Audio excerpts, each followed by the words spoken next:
ডা. জোবাইদা রহমানের সাজা স্থগিত করে প্রজ্ঞাপন। ডা.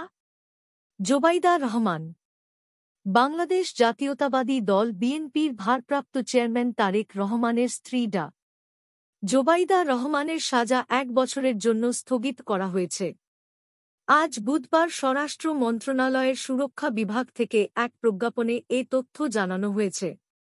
রাষ্ট্রপতির আদেশক্রমে প্রজ্ঞাপনে স্বাক্ষর করেছেন উপসচিব মোহাম্মদ আবু সাইদ মোল্লা। ওই প্রজ্ঞাপনে আদালতে আত্মসমর্পণ করে আপিল দায়েরের শর্তে 1 বছরের জন্য সাজা স্থগিত করা হয়েছে বলে জানানো হয়েছে। প্রজ্ঞাপনে বলা হয়েছে, তারেক রহমানের স্ত্রী ডা.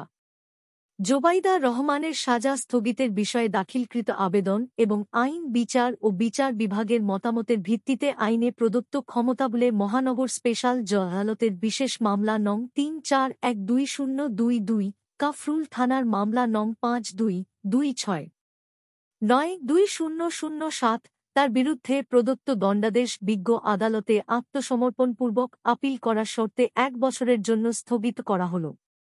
ঢাকা বিশ্ববিদ্যালয় ছাত্র শিবিরের পূর্ণাঙ্গ কমিটি প্রকাশ।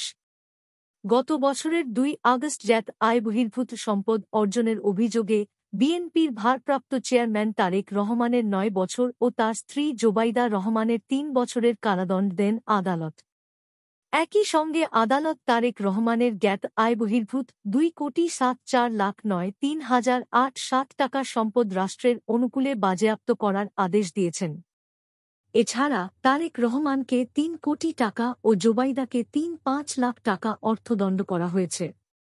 সম্পদের তথ্য গোপন ও জ্ঞাত আয় বহির্ভূত সম্পদ অর্জনের অভিযোগে 2007 সালের 2-6 সেপ্টেম্বর তারেক রহমান, জোবাইদা রহমান সহ 3 জনের বিরুদ্ধে রাজধানীর কাফরুল থানায় মামলা করে দুদক